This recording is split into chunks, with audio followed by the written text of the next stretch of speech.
नमस्कार मंडळी, माझ्या किचनमध्ये म्हणजे चैत्राज किचनमध्ये सर्वांचं खूप खूप स्वागत आहे. काल ना एक मी मस्त रेसिपी बघितली आणि तेव्हाच ठरवलं की आपण ही रेसिपी बनवूया आणि तुमच्याबरोबर शेअर करूया.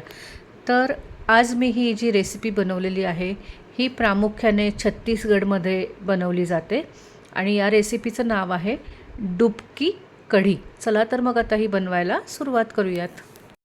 तर ही छत्तीसगडची डुबकी कढी बनवण्याकरता इथे उडदाची डाळ ते वापरतात. आपण जेव्हा कढी पकोडा बनवतो तेव्हा आपण बेसन पीठ वापरतो, पण याकरता इथे हे मात्र उडदाची डाळ वापरतात. तर इथे मी 1 वाटी उडीद डाळ घेतलेली आहे आणि ही स्वच्छ 2 ते 3 पाण्यामधनं धुवून घेणार आहे आणि मग याच्यामध्ये आपल्याला पाणी घालून ही साधारण 1.5 तास भिजत ठेवायची आहे. तर इथे मी ही डाळ 1.5 तास भिजत ठेवली होती आणि त्यानंतर आता ही मिक्सरच्या भांड्यात काढून घेतलेली आहे. त्याच्यामध्ये 2 हिरव्या मिरच्या घातलेल्या आहेत आणि चवीनुसार मीठ घातलेलं आहे आणि आता हे वाटून घ्यायचं आहे. जी डाळ आत्ता वाटून घेतली त्यातले 2 चमचे मी या पातेलीमध्ये घेतलेले आहेत आणि त्याच्यामध्ये ना 2 वाटी दही घालायचं आहे. तसंच 2 ते 3 वाटी पाणी घालून याचं पातळ असं ताक बनवून घ्यायचं आहे. पण माझ्याकडे ऑलरेडी ताक तयार होतं म्हणून मी याच्यामध्ये 4 वाटी ताक घातलेलं आहे. ताक घालून झाल्यावर हे आता छान मिक्स करून घ्यायचं आहे. हे बघा, हे छान आता मिक्स करून झालेलं आहे. आता ही जी वाटलेली डाळ आहे ना, ही आपण नेहमी जशी मेदूवडे किंवा दहीवड्याला वाटतो ना तशीच वाटून घेतलेली आहे आणि आता याच्यामध्ये मी 1 टेबलस्पून बारीक चिरलेलं आलं आणि 1 टेबलस्पून थोडेसे क्रश केलेले धणे घातलेले आहेत. तसेच याच्यात 1 चमचा जिरं घातलेलं आहे आणि हे परत एकदा छान मिक्स करून घ्यायचं आहे.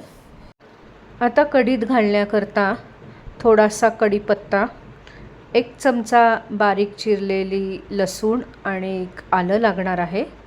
तसेच 1 मध्यम आकाराचा बारीक चिरलेला कांदा लागेल आणि अर्धा चमचा मेथी दाणे लागणार आहेत. आता इथे कढईमध्ये मी 2 टेबलस्पून तेल घेतलेलं आहे. तेल छान तापलेलं आहे. आता त्याच्यामध्ये मी अर्धा चमचा मोहरी, जिरं आणि हिंग घालत आहे. आता याच्यामध्ये मी बारीक चिरलेलं आलं, मेथी दाणे, कांदा, लसणीच्या पाकळ्या आणि कढीपत्ता घालत आहे आणि हे 2-1 मिनटं छान परतून घ्यायचं आहे. तर आता याच्यामध्ये काही बेसिक मसाले घालायचे. तर अर्धा चमचा हळद, अर्धा चमचा लाल तिखट आणि अर्धा चमचा याच्यामध्ये मी धने पावडर घातलेली आहे. त्यानंतर आता याच्यामध्ये हे बनवलेलं ताक घालायचं आहे आणि छान एकजीव करून घ्यायचं आहे आणि आता याला एक उकळी आणून द्यायची आहे. कढीला छान उकळी आलेली आहे. तर आपल्याला याच्यामध्ये उडदाच्या डाळीच्या पिठाचे हे वडे घालायचे आहेत. पण आपण हे वडे तळून न घेता डायरेक्ट असेच घालणार आहोत. आपण जशी भजी बनवतो ना त्याप्रमाणे हे छोटे छोटे याच्यामध्ये हे गोळे घालायचे आहेत आणि या कढीमध्ये ते शिजवून घ्यायचे आहेत. सगळे वडे आता याच्यामध्ये घालून झालेले आहेत आणि साधारण 8 ते 10 मिनटं मंद आचेवर आपल्याला हे शिजवून घ्यायचे आहेत. वडे जसे तरंगत हलके असे वरती येतील त्यावरनं समजायचं की वडे शिजलेले आहेत. हे बघा, कढीला छान उकळी आलेली आहे आणि वडेसुद्धा छान हलके असे झालेले आहेत आणि तरंगत वरती आलेले आहेत, म्हणजे आपले वडे हे शिजलेले आहेत. तर आता याच्यामध्ये मी सगळ्यात शेवटी बारीक चिरलेली कोथिंबीर घालत आहे आणि कोथिंबीर घालून झाल्यानंतर परत एकदा हे छान मिक्स करून घ्यायचं आहे. आपली कढी तयार झालेली आहे. तर आता मी गॅस बंद करून घेत आहे. डुबकी कढीमध्ये घालण्याकरता मी मस्त फोडणी बनवलेली आहे.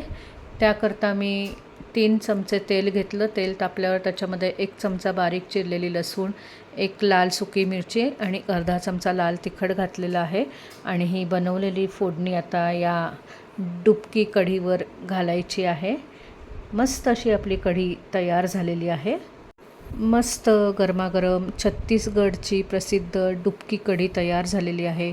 खरं तर ही कढी बनवताना जे तेल वापरतात ते मोहरीचं तेल वापरतात, पण आम्ही ते खात नसल्यामुळे मी नॉर्मल तेलामध्ये वापरलेली आहे. ही कढी मी मस्त अशा हिरव्या मुगाच्या खिचडीबरोबर सर्व करत आहे. तेव्हा तुम्ही ही आजची रेसिपी नक्की करून बघा. धन्यवाद. Bye bye.